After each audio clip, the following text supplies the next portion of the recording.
সম্পদ, ঐশ্বর্য। মানুষ হয় নিজের সৌভাগ্যের দ্বারা এগুলো লাভ করে থাকেন বা কর্মের দ্বারা। সৌভাগ্য আসলে কি? গ্রহের দশা, যা প্রত্যেক মুহূর্তে বদলাতে থাকে। কর্মের মাধ্যমে যখন আপনি ধন অর্জন করেন, তখন সেই ধন আপনার আগামী প্রজন্ম লাভ করে। সেটা হয় সে ভোগ করে বা তার জন্য তার ভোগান্তি হয়। আর এটা নির্ভর করছে আপনার কর্মের ওপরে।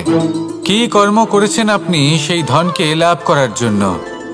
যদি আপনি সৎ পথে চলেন, নিষ্ঠা ভরে আপনি কর্ম করে থাকেন এবং তার ফলে আপনি ধন অর্জন করে থাকেন, তাহলে আপনার আগামী প্রজন্ম সেটা ভোগ করবে, সেটা প্রয়োগ করবে নিজের বিকাশের জন্য। কিন্তু যদি আপনি কুকর্ম করে থাকেন, কোনো রকম ছলনা করে থাকেন এই ধন লাভ করার জন্য, তাহলে 100% আপনার আগামী প্রজন্মকে এর জন্য ভুগতেই হবে। তাহলে আপনি কি চাইবেন? যে আপনার আগামী প্রজন্ম সুখ ভোগ করবে, নাকি আপনার কুকর্মের পরিণাম ভোগ করবে? নির্বাচন আপনারই। আসুন আমার সাথে ভালোবেসে বলুন, রাধা রাধা। লোভ আপনার অন্তরের আরো একটা শত্রু। দেখতে গেলে এটা একটা শব্দ, একটা সংস্কৃত শব্দ। লব ধাতু থেকে উৎপন্ন হয়েছে। এর অর্থ কিছু লাভ করা। কিছু লাভ করা অনুচিত নয়, আরো কিছু লাভ করাও অনুচিত নয়, কিন্তু সব থেকে বেশি আমি লাভ করব, আমি আরো চাই, আরো বেশি চাই, আরো বেশি পেতে চাই, এটাই হলো লোভ। আর এই লোভ যখন গ্রাস করে, তখন আপনি যা পেতে চান, সে ধনই হোক বা মানই হোক, তা অর্জন করার জন্য মানুষ যে কোনো স্তরে পৌঁছে যেতে পারে। যদি মানুষ ধন অর্জন করতে চান, তাহলে তার জন্য তারা অধর্মের পথেও চলতে পারেন। যদি সম্মান অর্জন করতে চান, তাহলে অন্য মানুষকে ছোটও করতে পারেন। শেষ পর্যন্ত আপনার এটা মনে হতে পারে যে যদি একটু অল্পই প্রাপ্ত করতাম, কিন্তু ভালোবেসে প্রাপ্ত করতাম, এই জীবন আরো অনেক বেশি সুখী হতো। লোভ আপনার জীবনে, আপনার মনে কখন যে প্রবেশ করবে সেটা আপনি জানতেও পারবেন না। তাই এটা চিনতে শিখুন আর তৎক্ষণাৎ জীবন থেকে বাইরে ফেলে দিন। যা কিছু লাভ করতে চান তা ভালোবেসে লাভ করুন, আর সেই ভালোবাসার সাথেই বলুন, রাধা রাধা। জীবনে ক্ষমা চাওয়া তাও কিছুটা সহজ, ক্ষমা করতে পারা অত্যন্ত কঠিন। ক্ষমা 2 অক্ষরের এই শব্দ হতে পারে, কিন্তু অত্যন্ত বড় এই শব্দ, অত্যন্ত গুরুত্বপূর্ণ এই শব্দ। কখনো কখনো অন্য কাউকে ক্ষমা করে দেওয়া তাও কিছুটা সহজ কাজ, কিন্তু নিজেকে ক্ষমা করতে পারা অত্যন্ত কঠিন হয়ে দাঁড়ায়। অতীতে যদি আমাদের এমন কোনো ভুল হয় যে কারণে আমরা নিজেকে ক্ষমা করতে পারি না, অনেক সময় এমন কিছু ভুল করে বসি যে বিষয় শুধু আমরাই জানি, কিন্তু আমরা নিজেকে ক্ষমাই করতে পারি না, আর আমাদের বিকাশ সেখানে স্তব্ধ হয়ে যায়। কারণ যদি আপনি ক্ষমা করতে না শেখেন, নিজেকে ক্ষমা যদি না করতে পারেন, তাহলে তা আপনার জীবনের সব থেকে বড় বাধা হয়ে দাঁড়াবে। সেই জন্য জীবনে অবশ্যই শিখুন যে কিভাবে নিজেকে ক্ষমা করতে হয়, আর শিখুন যে আগের করা ভুল আবার কি করে না করা যেতে পারে। এই মন হালকা হবে আর প্রসন্ন হয়ে বলবে, রাধা রাধা। এই সংসারে যখনই কোনো সমস্যা আসে, তখন আমরা আমাদের সব থেকে বড় সম্বলের কাছে আশ্রয় খুঁজি, তা হলো আমাদের বিশ্বাস। এবার প্রশ্ন হলো এটাই যে এই বিশ্বাস কার উপর করা যেতে পারে? পরিবারের উপর, বন্ধুর উপর, নাকি তাদের উপর বিশ্বাস করা উচিত যাদেরকে আমরা কখনো সঙ্গ দিয়েছি? দেখুন, এই সংসারে বিপদের সম্মুখীন হলে কে আপনাকে সাহায্য করবে সেটা নির্বাচন করা আপনার হাতে নেই। সেটা সেই সকল ব্যক্তির উপর নির্ভরশীল যে তারা আপনাকে সাহায্য করবে নাকি করবে না। অর্থাৎ যখনই কোনো বিপদ আসে, সর্বপ্রথম তার সম্মুখীন আমাদের নিজেকেই হতে হয়, আর তার জন্য প্রস্তুত থাকা প্রয়োজনীয়। সেই শক্তি, সেই সাহস অর্জন করা প্রয়োজনীয়। দেখুন, যখনই অন্ধকার আসে, তখন সবার আগে কে আপনাকে ত্যাগ করে চলে যায়? আপনার নিজেরই ছায়া। এই অন্ধকারের সম্মুখীন হতে হয় অন্তরের প্রদীপের দ্বারা, অন্তরের আত্মা দ্বারা। তবেই আপনি অন্ধকারের ওপর জয়লাভ করতে পারবেন। সেই জন্য যে বিপদই আসুক না কেন, নিজেকে তার জন্য প্রস্তুত রাখা উচিত। সেই সাহস নিয়ে আসুন। এমন কোনো বিপদ নেই যে আপনাকে ভেঙে দিতে পারে। আসুন আমার সাথে ভালোবেসে বলুন, রাধা রাধা। মানুষ সবসময় চায় যে তার জীবনে যেন কখনো কোনো সমস্যাই না আসে। সে চায় তার জীবন যেন শুধুমাত্র শান্তি এবং সুখের দ্বারা পূর্ণ থাকে। কিন্তু এই চাহিদা অনুচিত কিছু নয়। আমরা সবাই এটাই চাই যে জীবনে সুখ থাক, শান্তি থাক। কিন্তু এই কথা সবসময় মনে রাখবেন, যে সূর্য উদিত হন সংসারকে প্রকাশমান করেন, দুপুরবেলায় সংসারকে রৌদ্র প্রদান করেন, সন্ধেবেলায় তাকেও অস্ত যেতে হয়। এবার আমাদের জীবন চক্র কিছুটা এরকমই। কোনো কিছুই চিরকাল একরকম থাকে না। কখনো এই নদীকে দেখুন, যা বয়ে চলেছে। এই নদী যা বয়ে চলেছে তার পথেও অনেক বিপদ আসে। বড় বড় পাথরের সম্মুখীন হয়ে তাকেও সামনে এগিয়ে যেতে হয়। একটি পুকুর যা চারদিক থেকে ঘেরা, তার জীবনে কিন্তু কোনো সমস্যা নেই। কিন্তু এই সংসারে পুকুরের পুজো করা হয় না, পুজো করা হয় নদীকে। মনে রাখবেন, সমস্যার ঊর্ধ্বে তিনি উঠতে পারেন যিনি সমাধি লাভ করেছেন, যিনি এই সংসারেই নেই। যিনি এই সংসারে আছেন এবং জীবিত আছেন, তার জীবনের সমস্যা হলো শ্বাসবায়ুর মতোই গুরুত্বপূর্ণ। আসুন আমার সাথে ভালোবেসে বলুন, রাধা রাধা। আজ আমি আপনাকে একটা ছোট্ট কাহিনী শোনাবো। একবার আমি, রাধা আর দাদা, আমরা তিনজনে মিলে লুকিয়ে একটা উপবনে গেলাম আম পেড়ে খেতে। অনেক পরিশ্রম করে আমরা ওখানে পৌঁছলাম আর আমরা আশ্চর্যচকিত হয়ে গেলাম এটা দেখে যে এবার তো আম পাকেইনি। এবার দাদা কি করলেন, একটা আম পাড়লেন আর সেটা চাখলেন, আর উনি নিরাশ হয়ে পড়লেন। উনি বললেন যে এটা তো খুবই টক। তারপর রাধা একটা আম পাড়লো আর সেটা চেখে দেখলো, আর রাধা উৎসাহিত হয়ে পড়ল। আমি রাধাকে জিজ্ঞেস করলাম, কি হয়েছে, তুমি এত উৎসাহিত কেন? তখন রাধা বলল যে এবার এত বেশি টক আম হয়েছে যে এগুলো দিয়ে আমরা আচার বানাবো। তাহলে দাদা ওখান থেকে বেরিয়ে গেলেন নিরাশ হয়ে এবং খালি হাতে। রাধাও ওখান থেকে বেরিয়ে গেল কিন্তু উৎসাহিত হয়ে, আর অনেকগুলো কাঁচা আম সাথে নিয়ে। এর থেকে আমরা কি শিক্ষা পেতে পারি? যে প্রত্যেকটা স্থানে এমন কিছু রয়েছে যেখান থেকে আমরা কিছু একটা শিক্ষা লাভ করতে পারি, যা আমাদেরকে বিকাশের পথে নিয়ে যেতে পারে। এই শিক্ষা প্রত্যেক স্থানে আছে। সবকিছু আমাদের দৃষ্টিভঙ্গির উপর নির্ভর করছে। যখনই আমাদের জীবনে, আমাদের সম্পর্কে কোনো সমস্যা, কোনো বিপদ আসে, তখন বেশিরভাগ মানুষ সেই বিষয় নিয়ে দুঃখী হয়ে পড়েন। আর কিছু মানুষ এমনও থাকেন যারা শেষ পর্যন্ত তার সমাধান করেন, বিপদকে পরাজিত করেন, সম্পর্কগুলিকে আবার জুড়ে দেন। যদি আপনি সুখের খোঁজ করেন তাহলে আপনি সুখ অবশ্যই পাবেন, প্রসন্নতা অবশ্যই পাবেন। যদি আপনি দুঃখ খোঁজেন তাহলে দুঃখ অবশ্যই পাবেন। এবার আপনি কি খুঁজতে চান, সেই চয়ন আপনারই। আসুন আর আমার সাথে ভালোবেসে বলুন, রাধা রাধা। কখনো কোনো প্রজাপতিকে উড়তে দেখেছেন? কি সুন্দর উড়ে বেড়ায় সে, এক ফুল থেকে অন্য ফুলে, এক পাতা থেকে অন্য পাতার ওপর। কিন্তু সে কিভাবে উড়তে শেখে কখনো ভেবেছেন? জন্ম থেকেই কিন্তু প্রজাপতির ডানা থাকে না। ও কিন্তু ছোট্ট একটা ডিমের আকারে জন্ম লাভ করে। তারপর সেই ডিমটি ভেঙে একটি কীট বাইরে আসে। আস্তে আস্তে সে বড় হয়, ওর শক্তি বৃদ্ধি পায়। তারপর সে সেই কীট দশা ত্যাগ করে নিজের ডানাগুলি মেলে। এই প্রক্রিয়া তার কাছে সরল নয়, অত্যন্ত যন্ত্রণাদায়ক প্রক্রিয়া, কিন্তু সে সেই যন্ত্রণা মেনে নেয়। আর তারপর আস্তে আস্তে সে উড়তে শেখে।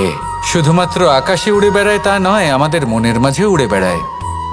এবার এই ডিম থেকে প্রজাপতি হয়ে ওঠার যে যাত্রা, এটা যতটা কঠিন, ততটাই কঠিন হয় এই সংসারে শ্রেষ্ঠ কর্ম করা, ততটাই কঠিন হয় এই সংসারে মহান হয়ে ওঠা। সেই জন্য প্রয়োজনীয় প্রচেষ্টা, এবং সময়।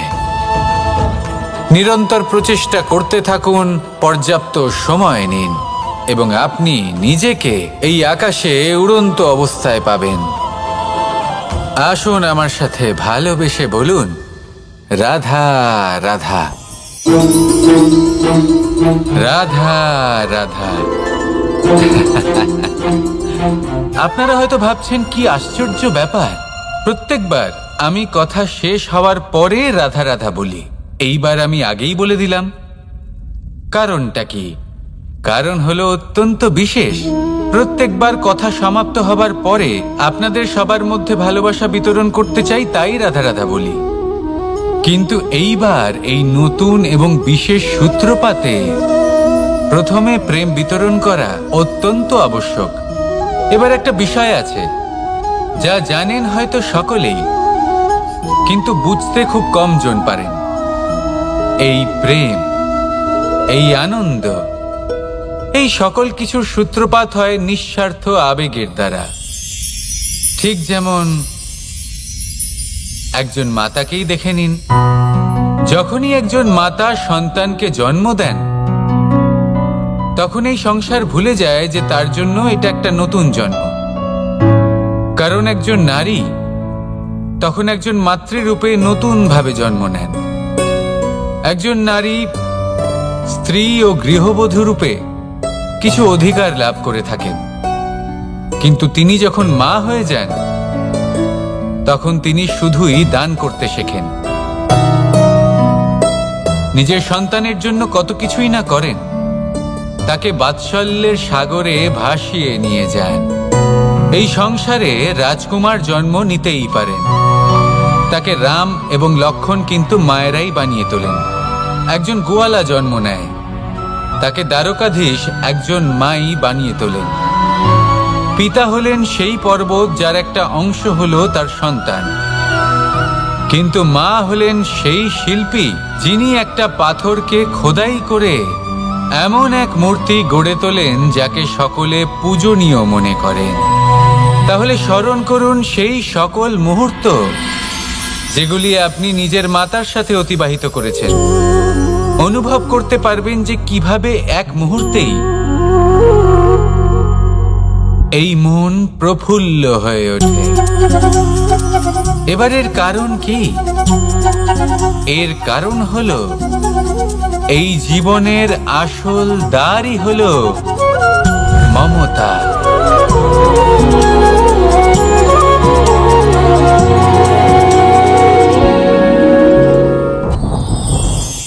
যত শক্তিশালী এই মন, তত শক্তিশালী এই শরীরও। এই যে আমাদের শরীর, এটা আসলে কি? এ হলো একটা রথের মতো। আর একটা রথ ততক্ষণ চলতে পারবে না যতক্ষণ না তাকে কোনো সারথি চালাবে। এই মন হলো শরীরের সারথি। এবার ভাবুন, যদি এই সারথি শক্তিহীন হয়, দুর্বল হয়, তাহলে এই রথের কি হবে? এটা উচিত পথে চলতে পারবে না, উচিত গতিতে চলতে পারবে না, মন মতো স্থানে এটা পৌঁছতেও পারবে না। সেই জন্য মনের শক্তি অত্যন্ত প্রয়োজনীয়। এবার মনের শক্তি আমরা কোথা থেকে লাভ করি? দৃঢ়তার শক্তি থেকে। এবার এই শক্তি আমরা কিভাবে বাড়াতে পারি? আমরা প্রতিদিন কিছু নতুন স্থির করি, কিছু ছোট কিছু বড়। আর যেই আমরা নতুন কিছু পূর্ণ করি, আমাদের মনের শক্তি বেড়ে যায়। আর যদি পূর্ণ না করতে পারি, মনের শক্তি কমে যায়। একটা দেওয়ালের মতো ছোট ছোট ছোট ছোট শিলা আমরা একটার পর একটা স্থাপন করে একটা দেওয়াল তৈরি করি। এতগুলো পাথর যখন একত্রিত হয়ে যায়, তখন এমন এক দেওয়াল তৈরি হয় যাকে ভাঙা প্রায় অসম্ভব হয়ে দাঁড়ায়। সেরকমই হয় মন এবং দৃঢ়তা। ছোট ছোট কাজ করে নিজের লক্ষ্য পূর্ণ করুন। এই লক্ষ্য যদি পূর্ণ হয়, তবে মনের শক্তি বাড়বে। কিছুটা এইভাবে যে যত বড়ই বিপদ আসুক না কেন, সেই বিপদ নিজে হার মেনে নেবে, কিন্তু আপনার মন ততটাই শক্তিশালী থাকবে। তাই মনের শক্তি বাড়াতে থাকুন, যাতে আপনি উচিত পথে চলতে পারেন, উচিত গতিতে চলেন আর মনোবাঞ্ছিত স্থানে পৌঁছতে পারেন। তবেই এই মন প্রসন্ন হয়ে বলবে, রাধা রাধা। আমি রাধাকে ভালোবাসি। আর এই কথাটা সমগ্র সংসার জানে। আর সময় অন্তরে লীলার দ্বারা, বিভিন্ন ঘটনা দ্বারা, কর্মের দ্বারা আমি নিজের এই ভালোবাসা রাধার সামনে প্রকাশ করি। এবার আপনি বলবেন, এসবের কি প্রয়োজন? রাধা কি এই কথা জানে না যে কৃষ্ণ তাকে কতটা ভালোবাসে? অবশ্যই জানে, কিন্তু এই যে ভালোবাসা, তা মনে রেখে দেওয়ার জন্য নয়, তা প্রকাশ করার জন্য। আর বারংবার এই ভালোবাসাকে প্রকাশ করা উচিত, উচিত সময় এবং উচিত সুযোগ দেখে। কিরকম? এবার যদি আপনি প্রেমীর সাথে কোনো উৎসবে থাকেন, তাহলে তার সাথে নৃত্য সঙ্গীত করুন। যদি ভিড়ের মাঝে থাকেন, তখন প্রেমীকে সম্মান করুন, একান্তে প্রসাধন করুন। দুঃখের সময় তার হাত ধরে থাকুন, সুখের সময় আলিঙ্গন করে রাখুন। এই প্রেম যত প্রকাশ করবেন, ততই এই প্রেমের বৃদ্ধি হবে। এই প্রেম আরো বেশি গভীর হবে, অটুট হবে। তাই এই প্রেমকে মনে নয়, আপনার জীবনে স্থান দিন। মন খুলে প্রকাশ করুন আর আমার সাথে ভালোবেসে বলুন, রাধা রাধা। মুঠো হাতের শক্তি বেশি, মুঠো খুললেই তা দুর্বল। তা এমন কি থাকা উচিত এই বন্ধ মুঠোয় যা লাখের সমান? মানসিকতা এবং স্বপ্ন। মানুষ জন্মগ্রহণ করে, তার মানসিকতা সময়ের সাথে উন্নত হয়। মানসিকতা অনুযায়ী সে স্বপ্ন দেখে, আর সেই স্বপ্ন সার্থক করতে সে পরিশ্রম করতে থাকে। কিন্তু খুব গুরুত্বপূর্ণ একটা কথা আছে যা আপনার মনে রাখা উচিত। আপনার এই মানসিকতা, আপনার এই স্বপ্ন, তা যেন আপনার নিয়ন্ত্রণে থাকে। আপনার বন্ধ মুঠোয় যেন এর লাগাম থাকে, আপনি যেন এর প্রভু হন। যদি তা হয়, তবেই আপনি লাভবান হবেন। যদি এরা আপনাকে নিয়ন্ত্রণ করতে থাকে, যদি আপনার মুঠো খুলে যায়, না পথ আপনার নিয়ন্ত্রণে থাকবে, না মানসিকতা থাকবে, না স্বপ্ন নিয়ন্ত্রণে থাকবে। আর যদি তাই হয়, তাহলে আপনি আপনার ভবিষ্যৎ নষ্ট করে ফেলবেন। তাই নিয়ন্ত্রণ করতে শিখুন নিজের বিচার বুদ্ধি, নিজের মানসিকতা, নিজের স্বপ্নকে। নিজের এই স্বপ্ন পূরণ করুন আর আমার সাথে ভালোবেসে বলুন, রাধা রাধা। আমার কাছে যশোদা মা যেমন, আমার কাছে দেবকী মা যেমন, আমার কাছে ঠিক তেমনই হলেন গোমাতা। এবার ভেবে দেখার বিষয় হলো এটা যে এই সংসারে অসংখ্য প্রাণী আছে। একজন গাইকে একজন মায়ের মর্যাদা কেন দেওয়া হয়? তাহলে এর অনেকগুলো কারণ আছে। এই গাই অর্থাৎ গোমাতা, এনারা হলেন অত্যন্ত শান্ত, শান্তি প্রিয়, কখনো কারোর কোনো ক্ষতি করতেই পারেন না। গোমাতা যে দুধ নিজের বাছুরকে পান করান, সেই দুধই আমাদেরও দেন। সেই দুধ পান করে আমরা শক্তি লাভ করি। এই দুধ থেকে আমরা মাখন, ঘি, পায়েস, এইসব সুস্বাদু খাবার লাভ করি। গোমাতার গোবর আমাদের জ্বালানি হিসেবে সাহায্য করে, যার ফলে খুব কম সংখ্যক কাঠ ব্যবহার করা যায় এবং বেশিরভাগ জঙ্গল সুরক্ষিত থাকে। গোমাতার গোমূত্র, সেটাও আমাদের কাছে লাভজনক। এর দ্বারা আমরা অনেক রোগ থেকে মুক্তি লাভ করতে পারি। গোমাতা যখন একটি বাছুরকে জন্ম দেন, তখন সেই বড় হয়ে আমাদের ক্ষেত কর্ষণ করে। সেই জন্য গাইকেও জীবনে মায়ের মর্যাদা দেবেন। যতটা সম্ভব তাকে সেবা করুন এবং ভালোবেসে তাকে পালন করুন। এই মন নিজে থেকেই প্রসন্ন হয়ে বলবে, রাধা রাধা। কনক, কি সুন্দর একটা শব্দ। এর অনেকগুলো রূপ রয়েছে, অনেকগুলো অর্থও রয়েছে। প্রথম অর্থ হলো স্বর্ণ, অর্থাৎ সম্পত্তি। দ্বিতীয় অর্থ ধুতুরা, অর্থাৎ গাছের ছোট একটা বীজ, যা কিনা অত্যন্ত শক্তিশালী হয়। যদি বেশি মাত্রায় এর প্রয়োগ করা হয়, তাহলে এটা বিষময় হয়ে উঠতে পারে। এই হলো সেই ধুতুরা যার প্রয়োগ মহাদেবের পুজোতে করা হয়। এবার প্রশ্ন হলো এটাই যে এই স্বর্ণ এবং এই ধুতুরার মধ্যে মিল কি রয়েছে? মিল হলো এটাই যে এই দুটোই মানুষকে মত্ত করে তোলে। ধুতুরা মানুষকে তখন মত্ত করে যখন তাকে সেবন করা হয়, কিন্তু স্বর্ণ, ধন, সম্পত্তি মানুষ এটা যতটাই অর্জন করে নেয় সেটাই যথেষ্ট। এই স্বর্ণ মানুষের ভাবনা চিন্তা করার ক্ষমতাকে বশ করে ফেলে। মানুষ সম্পত্তির লোভে মত্ত হয়ে ওঠে, কারণ যে যত চমৎকারী, যতটা অমূল্য হয়, তাকে সামলানো কিন্তু ততটাই কঠিন, তাই না? তাই মনে রাখবেন, ধন, স্বর্ণ, সম্পত্তি এগুলো ধুতুরার থেকেও অনেক বেশি বিষাক্ত হতে পারে। তাই এর ওপর আত্মসংযমের একটা কবচ পরিয়ে রাখবেন এবং বিবেকের শক্তির সাথে এগুলো প্রয়োগ করুন, তবেই কল্যাণ হবে। আসুন আমার সাথে ভালোবেসে বলুন, রাধা রাধা। বাহ, পুষ্পের সুবাস আমার খুব ভালো লাগে।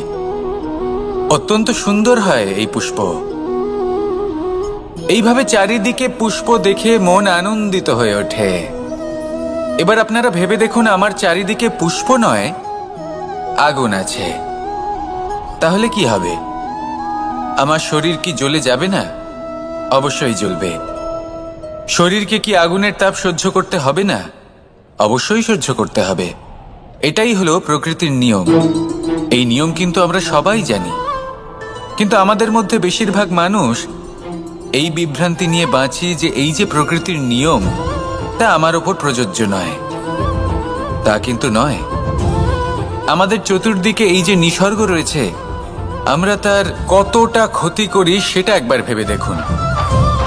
আমরা বনাঞ্চল জ্বালিয়ে দিই, বায়ু দূষিত করি, জল দূষিত করি, প্রাণীদের হত্যা আমরা করি। কেন? এই নিসর্গ আমরা নষ্ট করি, যদিও আমরা জানি যে আমরাও হলাম এই নিসর্গেরই অংশ। এবার দেখুন, শরীরের কোনো অংশে যদি আগুন ধরান, আস্তে আস্তে সমস্ত শরীরও জ্বলে যাবে। সেইভাবেই নিসর্গ যদি নষ্ট হয়ে যায়, তাহলে মনুষ্য জাতিও নষ্ট হয়ে যাবে। তাই এই যে নিসর্গ আপনি দেখছেন, এই পুষ্প, এই বৃক্ষ, বায়ু, জল, এদের সকলকে রক্ষা করুন, নষ্ট নয়। মনে রাখবেন, যদি নিসর্গ থাকে মানুষ থাকবে, যদি নিসর্গ থাকে তাহলেই জীবন থাকবে। আসুন আমার সাথে ভালোবেসে রাধা রাধা। ধন, সম্পদ, ঐশ্বর্য, মানুষ হয় নিজের সৌভাগ্যের দ্বারা এগুলো লাভ করে থাকেন বা কর্মের দ্বারা। সৌভাগ্য আসলে কি? গ্রহের দশা, যা প্রত্যেক মুহূর্তে বদলাতে থাকে। কর্মের মাধ্যমে যখন আপনি ধন অর্জন করেন, তখন সেই ধন আপনার আগামী প্রজন্ম লাভ করে। সেটা হয় সে ভোগ করে বা তার জন্য তার ভোগান্তি হয়। আর এটা নির্ভর করছে আপনার কর্মের ওপরে। কি কর্ম করেছেন আপনি সেই ধনকে লাভ করার জন্য? যদি আপনি সৎ পথে চলেন, নিষ্ঠা ভরে আপনি কর্ম করে থাকেন এবং তার ফলে আপনি ধন অর্জন করে থাকেন, তাহলে আপনার আগামী প্রজন্ম সেটা ভোগ করবে, সেটা প্রয়োগ করবে নিজের বিকাশের জন্য। কিন্তু যদি আপনি কুকর্ম করে থাকেন, কোনো রকম ছলনা করে থাকেন এই ধন লাভ করার জন্য, তাহলে 100% আপনার আগামী প্রজন্মকে এর জন্য ভুগতেই হবে। তাহলে আপনি কি চাইবেন? যে আপনার আগামী প্রজন্ম সুখ ভোগ করবে, নাকি আপনার কুকর্মের পরিণাম ভোগ করবে? নির্বাচন আপনারই। আসুন আমার সাথে ভালোবেসে বলুন, রাধা রাধা। লোভ আপনার অন্তরের আরো একটা শত্রু। দেখতে গেলে এটা একটা শব্দ, একটা সংস্কৃত শব্দ, লব ধাতু থেকে উৎপন্ন হয়েছে। এর অর্থ কিছু লাভ করা। কিছু লাভ করা অনুচিত নয়, আরো কিছু লাভ করাও অনুচিত নয়, কিন্তু সব থেকে বেশি আমিই লাভ করব, আমি আরো চাই, আরো বেশি চাই, আরো বেশি পেতে চাই, এটাই হলো লোভ।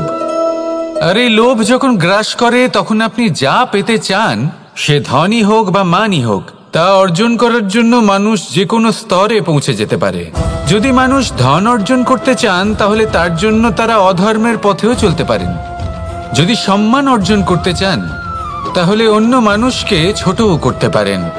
শেষ পর্যন্ত আপনার এটা মনে হতে পারে যে যদি একটু অল্পই প্রাপ্ত করতাম, কিন্তু ভালোবেসে প্রাপ্ত করতাম, এই জীবন আরো অনেক বেশি সুখী হতো। লোভ আপনার জীবনে, আপনার মনে কখন যে প্রবেশ করবে সেটা আপনি জানতেও পারবেন না। তাই এটা চিনতে শিখুন আর তৎক্ষণাৎ জীবন থেকে বাইরে ফেলে দিন। যা কিছু লাভ করতে চান তা ভালোবেসে লাভ করুন, আর সেই ভালোবাসার সাথেই বলুন রাধা রাধা। জীবনে ক্ষমা চাওয়া তাও কিছুটা সহজ, ক্ষমা করতে পারা অত্যন্ত কঠিন। ক্ষমা 2 অক্ষরের এই শব্দ হতে পারে, কিন্তু অত্যন্ত বড় এই শব্দ, অত্যন্ত গুরুত্বপূর্ণ এই শব্দ। কখনো কখনো অন্য কাউকে ক্ষমা করে দেওয়া তাও কিছুটা সহজ কাজ, কিন্তু নিজেকে ক্ষমা করতে পারা অত্যন্ত কঠিন হয়ে দাঁড়ায়। অতীতে যদি আমাদের এমন কোনো ভুল হয় যে কারণে আমরা নিজেকে ক্ষমা করতে পারি না, অনেক সময় এমন কিছু ভুল করে বসি যে বিষয় শুধু আমরাই জানি, কিন্তু আমরা নিজেকে ক্ষমাই করতে পারি না, আর আমাদের বিকাশ সেখানে স্তব্ধ হয়ে যায়। কারণ যদি আপনি ক্ষমা করতে না শেখেন, নিজেকে ক্ষমা যদি না করতে পারেন, তাহলে তা আপনার জীবনের সবথেকে বড় বাধা হয়ে দাঁড়াবে। সেই জন্য জীবনে অবশ্যই শিখুন যে কিভাবে নিজেকে ক্ষমা করতে হয়, আর শিখুন যে আগের করা ভুল আবার কি করে না করা যেতে পারে। এই মন হালকা হবে আর প্রসন্ন হয়ে বলবে রাধা রাধা।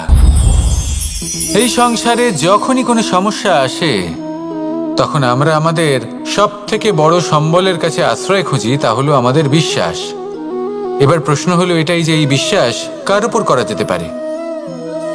পরিবারের ওপর, বন্ধুর ওপর, নাকি তাদের ওপর বিশ্বাস করা উচিত যাদেরকে আমরা কখনো সঙ্গ দিয়েছি? দেখুন, এই সংসারে বিপদের সম্মুখীন হলে কে আপনাকে সাহায্য করবে সেটা নির্বাচন করা আপনার হাতে নেই। সেটা সেই সকল ব্যক্তির উপর নির্ভরশীল যে তারা আপনাকে সাহায্য করবে নাকি করবে না। অর্থাৎ যখনই কোনো বিপদ আসে, সর্বপ্রথম তার সম্মুখীন আমাদের নিজেকেই হতে হয়, আর তার জন্য প্রস্তুত থাকা প্রয়োজনীয়। সেই শক্তি, সেই সাহস অর্জন করা প্রয়োজনীয়। দেখুন, যখনই অন্ধকার আসে তখন সবার আগে কে আপনাকে ত্যাগ করে চলে যায়? আপনার নিজেরই ছায়া। এই অন্ধকারের সম্মুখীন হতে হয় অন্তরের প্রদীপের দ্বারা, অন্তরের আত্মা দ্বারা। তবেই আপনি অন্ধকারের ওপর জয়লাভ করতে পারবেন। সেই জন্য যে বিপদই আসুক না কেন, নিজেকে তার জন্য প্রস্তুত রাখা উচিত। সেই সাহস নিয়ে আসুন। এমন কোনো বিপদ নেই যা আপনাকে ভেঙে দিতে পারে। আসুন আমার সাথে ভালোবেসে বলুন রাধা রাধা। মানুষ সবসময় চায় যে তার জীবনে যেন কখনো কোনো সমস্যাই না আসে। সে চায় তার জীবন যেন শুধুমাত্র শান্তি এবং সুখের দ্বারা পূর্ণ থাকে। কিন্তু এই চাহিদা অনুচিত কিছু নয়। আমরা সবাই এটাই চাই যে জীবনে সুখ থাক, শান্তি থাক। কিন্তু এই কথা সবসময় মনে রাখবেন, যে সূর্য উদিত হন সংসারকে প্রকাশমান করেন, দুপুরবেলায় সংসারকে রৌদ্র প্রদান করেন, সন্ধেবেলায় তাকেও অস্ত যেতে হয়। এবার আমাদের জীবন চক্র কিছুটা এরকমই। কোনো কিছুই চিরকাল একরকম থাকে না। কখনো এই নদীকে দেখুন যা বয়ে চলেছে। এই নদী যা বয়ে চলেছে তার পথেও অনেক বিপদ আসে। বড় বড় পাথরের সম্মুখীন হয়ে তাকেও সামনে এগিয়ে যেতে হয়। একটি পুকুর যা চারদিক থেকে ঘেরা, তার জীবনে কিন্তু কোনো সমস্যা নেই। কিন্তু এই সংসারে পুকুরের পুজো করা হয় না, পুজো করা হয় নদীকে। মনে রাখবেন, সমস্যার ঊর্ধ্বে তিনি উঠতে পারেন যিনি সমাধি লাভ করেছেন, যিনি এই সংসারেই নেই। যিনি এই সংসারে আছেন এবং জীবিত আছেন, তার জীবনের সমস্যা হলো শ্বাসবায়ুর মতোই গুরুত্বপূর্ণ। আসুন আমার সাথে ভালোবেসে বলুন রাধা রাধা। আজ আমি আপনাকে একটা ছোট্ট কাহিনী শোনাবো। একবার আমি, রাধা আর দাদা, আমরা তিনজনে মিলে লুকিয়ে একটা উপবনে গেলাম আম পেড়ে খেতে। অনেক পরিশ্রম করে আমরা ওখানে পৌঁছলাম, আর আমরা আশ্চর্যচকিত হয়ে গেলাম এটা দেখে যে এবার তো আম পাকেইনি। এবার দাদা কি করলেন, একটা আম পাড়লেন আর সেটা চাখলেন। আর উনি নিরাশ হয়ে পড়লেন। উনি বললেন যে এটা তো খুবই টক। তারপর রাধা একটা আম পাড়ল আর সেটা চেখে দেখল, আর রাধা উৎসাহিত হয়ে পড়ল। আমি রাধাকে জিজ্ঞেস করলাম, কি হয়েছে, তুমি এত উৎসাহিত কেন? তখন রাধা বলল যে এবার এত বেশি টক আম হয়েছে যে এগুলো দিয়ে আমরা আচার বানাবো। তাহলে দাদা ওখান থেকে বেরিয়ে গেলেন নিরাশ হয়ে এবং খালি হাতে। রাধাও ওখান থেকে বেরিয়ে গেল কিন্তু উৎসাহিত হয়ে, আর অনেকগুলো কাঁচা আম সাথে নিয়ে। এর থেকে আমরা কি শিক্ষা পেতে পারি? যে প্রত্যেকটা স্থানে এমন কিছু রয়েছে যেখান থেকে আমরা কিছু একটা শিক্ষা লাভ করতে পারি, যা আমাদেরকে বিকাশের পথে নিয়ে যেতে পারে। এই শিক্ষা প্রত্যেক স্থানে আছে। সবকিছু আমাদের দৃষ্টিভঙ্গির উপর নির্ভর করছে। যখনই আমাদের জীবনে আমাদের সম্পর্কে কোনো সমস্যা, কোনো বিপদ আসে, তখন বেশিরভাগ মানুষ সেই বিষয় নিয়ে দুঃখী হয়ে পড়েন। আর কিছু মানুষ এমনও থাকেন যারা শেষ পর্যন্ত তার সমাধান করেন, বিপদকে পরাজিত করেন, সম্পর্কগুলিকে আবার জুড়ে দেন। যদি আপনি সুখের খোঁজ করেন তাহলে আপনি সুখ অবশ্যই পাবেন, প্রসন্নতা অবশ্যই পাবেন। যদি আপনি দুঃখ খোঁজেন তাহলে দুঃখ অবশ্যই পাবেন। এবার আপনি কি খুঁজতে চান সেই চয়ন আপনারই। আসুন আর আমার সাথে ভালোবেসে বলুন, রাধা রাধা। কখনো কোনো প্রজাপতিকে উড়তে দেখেছেন? কি সুন্দর উড়ে বেড়ায় সে, এক ফুল থেকে অন্য ফুলে, এক পাতা থেকে অন্য পাতার ওপর। কিন্তু সে কিভাবে উড়তে শেখে কখনো ভেবেছেন? জন্ম থেকেই কিন্তু প্রজাপতির ডানা থাকে না। ও কিন্তু ছোট্ট একটা ডিমের আকারে জন্ম লাভ করে। তারপর সেই ডিমটি ভেঙে একটি কীট বাইরে আসে। আস্তে আস্তে সে বড় হয়, ওর শক্তি বৃদ্ধি পায়। তারপর সে সেই কীট দশা ত্যাগ করে নিজের ডানাগুলি মেলে। এই প্রক্রিয়া তার কাছে সরল নয়, অত্যন্ত যন্ত্রণাদায়ক প্রক্রিয়া, কিন্তু সে সেই যন্ত্রণা মেনে নেয়। আর তারপর আস্তে আস্তে সে উড়তে শেখে। শুধুমাত্র আকাশে উড়ে বেড়ায় তা নয়, আমাদের মনের মাঝে উড়ে বেড়ায়। এবার এই ডিম থেকে প্রজাপতি হয়ে ওঠার যে যাত্রা, এটা যতটা কঠিন, ততটাই কঠিন হয় এই সংসারে শ্রেষ্ঠ কর্ম করা, ততটাই কঠিন হয় এই সংসারে মহান হয়ে ওঠা। সেই জন্য প্রয়োজনীয় প্রচেষ্টা এবং সময়। নিরন্তর প্রচেষ্টা করতে থাকুন, পর্যাপ্ত সময় নিন, এবং আপনি নিজেকে এই আকাশে উড়ন্ত অবস্থায় পাবেন। আসুন আমার সাথে ভালোবেসে বলুন, রাধা রাধা, রাধা রাধা। আপনারা হয়তো ভাবছেন কি আশ্চর্য ব্যাপার, প্রত্যেকবার আমি কথা শেষ হওয়ার পরে রাধা রাধা বলি। এইবার আমি আগেই বলে দিলাম। কারণটা কি? কারণ হলো অত্যন্ত বিশেষ। প্রত্যেকবার কথা সমাপ্ত হবার পরে আপনাদের সবার মধ্যে ভালোবাসা বিতরণ করতে চাই, তাই রাধা রাধা বলি। কিন্তু এইবার এই নতুন এবং বিশেষ সূত্রপাতে প্রথমে প্রেম বিতরণ করা অত্যন্ত আবশ্যক। এবার একটা বিষয় আছে যা জানেন হয়তো সকলেই, কিন্তু বুঝতে খুব কম জন পারেন। এই প্রেম, এই আনন্দ, এই সকল কিছুর সূত্রপাত হয় নিঃস্বার্থ আবেগের দ্বারা। ঠিক যেমন একজন মাতাকেই দেখে নিন। যখনই একজন মাতা সন্তানকে জন্ম দেন, তখন এই সংসার ভুলে যায় যে তার জন্য এটা একটা নতুন জন্ম। কারণ একজন নারী তখন একজন মাতৃরূপে নতুনভাবে জন্ম নেন। একজন নারী স্ত্রী ও গৃহবধূ রূপে কিছু অধিকার লাভ করে থাকেন, কিন্তু তিনি যখন মা হয়ে যান তখন তিনি শুধুই দান করতে শেখেন। নিজের সন্তানের জন্য কত কিছুই না করেন, তাকে বাৎসল্যের সাগরে ভাসিয়ে নিয়ে যান। এই সংসারে রাজকুমার জন্ম নিতেই পারেন, তাকে রাম এবং লক্ষণ কিন্তু মায়েরাই বানিয়ে তোলেন। একজন গোয়ালা জন্ম নেয়, তাকে দ্বারকাধীশ একজন মাই বানিয়ে তোলেন। পিতা হলেন সেই পর্বত যার একটা অংশ হলো তার সন্তান, কিন্তু মা হলেন সেই শিল্পী যিনি একটা পাথরকে খোদাই করে এমন এক মূর্তি গড়ে তোলেন যাকে সকলে পূজনীয় মনে করেন।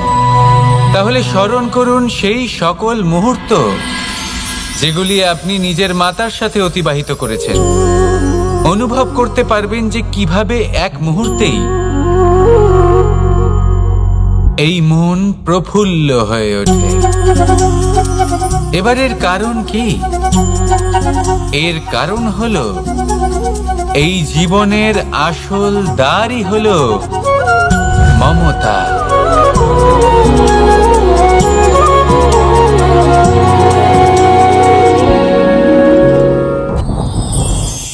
যত শক্তিশালী এই মন, তত শক্তিশালী এই শরীরও। এই যে আমাদের শরীর, এটা আসলে কি? এ হলো একটা রথের মতো। আর একটা রথ ততক্ষণ চলতে পারবে না যতক্ষণ না তাকে কোনো সারথি চালাবে। এই মন হলো শরীরের সারথি। এবার ভাবুন, যদি এই সারথি শক্তিহীন হয়, দুর্বল হয়, তাহলে এই রথের কি হবে? এটা উচিত পথে চলতে পারবে না, উচিত গতিতে চলতে পারবে না, মন মতো স্থানে এটা পৌঁছতেও পারবে না। সেই জন্য মনের শক্তি অত্যন্ত প্রয়োজনীয়। এবার মনের শক্তি আমরা কোথা থেকে লাভ করি? দৃঢ়তার শক্তি থেকে। এবার এই শক্তি আমরা কিভাবে বাড়াতে পারি? আমরা প্রতিদিন কিছু নতুন স্থির করি, কিছু ছোট কিছু বড়। আর যেই আমরা নতুন কিছু পূর্ণ করি, আমাদের মনের শক্তি বেড়ে যায়। আর যদি পূর্ণ না করতে পারি, মনের শক্তি কমে যায়। একটা দেওয়ালের মতো ছোট ছোট ছোট ছোট শিলা আমরা একটার পর একটা স্থাপন করে একটা দেওয়াল তৈরি করি। এতগুলো পাথর যখন একত্রিত হয়ে যায়, তখন এমন এক দেওয়াল তৈরি হয় যাকে ভাঙা প্রায় অসম্ভব হয়ে দাঁড়ায়। সেরকমই হয় মন এবং দৃঢ়তা। ছোট ছোট কাজ করে নিজের লক্ষ্য পূর্ণ করুন। এই লক্ষ্য যদি পূর্ণ হয়, তবে মনের শক্তি বাড়বে। কিছুটা এইভাবে যে যত বড়ই বিপদ আসুক না কেন, সেই বিপদ নিজে হার মেনে নেবে, কিন্তু আপনার মন ততটাই শক্তিশালী থাকবে। তাই মনের শক্তি বাড়াতে থাকুন, যাতে আপনি উচিত পথে চলতে পারেন, উচিত গতিতে চলেন আর মনোবাঞ্ছিত স্থানে পৌঁছতে পারেন। তবেই এই মন প্রসন্ন হয়ে বলবে, রাধা রাধা। আমি রাধাকে ভালোবাসি। আর এই কথাটা সমগ্র সংসার জানে। আর সময় অন্তরে লীলার দ্বারা, বিভিন্ন ঘটনা দ্বারা, কর্মের দ্বারা আমি নিজের এই ভালোবাসা রাধার সামনে প্রকাশ করি। এবার আপনি বলবেন, এসবের কি প্রয়োজন? রাধা কি এই কথা জানে না যে কৃষ্ণ তাকে কতটা ভালোবাসে? অবশ্যই জানে। কিন্তু এই যে ভালোবাসা, তা মনে রেখে দেওয়ার জন্য নয়, তা প্রকাশ করার জন্য। আর বারংবার এই ভালোবাসাকে প্রকাশ করা উচিত, উচিত সময় এবং উচিত সুযোগ দেখে। কিরকম? এবার যদি আপনি প্রেমীর সাথে কোনো উৎসবে থাকেন, তাহলে তার সাথে নৃত্য সঙ্গীত করুন। যদি ভিড়ের মাঝে থাকেন, তখন প্রেমীকে সম্মান করুন, একান্তে প্রসাধন করুন। দুঃখের সময় তার হাত ধরে থাকুন, সুখের সময় আলিঙ্গন করে রাখুন। এই প্রেম যত প্রকাশ করবেন, ততই এই প্রেমের বৃদ্ধি হবে। এই প্রেম আরো বেশি গভীর হবে, অটুট হবে। তাই এই প্রেমকে মনে নয়, আপনার জীবনে স্থান দিন। মন খুলে প্রকাশ করুন আর আমার সাথে ভালোবেসে বলুন, রাধা রাধা। মুঠো হাতের শক্তি বেশি, মুঠো খুললেই তা দুর্বল।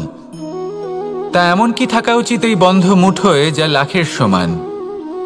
মানসিকতা এবং স্বপ্ন। মানুষ জন্মগ্রহণ করে, তার মানসিকতা সময়ের সাথে উন্নত হয়। মানসিকতা অনুযায়ী সে স্বপ্ন দেখে, আর সেই স্বপ্ন সার্থক করতে সে পরিশ্রম করতে থাকে। কিন্তু খুব গুরুত্বপূর্ণ একটা কথা আছে যা আপনার মনে রাখা উচিত। আপনার এই মানসিকতা, আপনার এই স্বপ্ন, তা যেন আপনার নিয়ন্ত্রণে থাকে। আপনার বন্ধ মুঠোয় যেন এর লাগাম থাকে, আপনি যেন এর প্রভু হন। যদি তা হয়, তবেই আপনি লাভবান হবেন।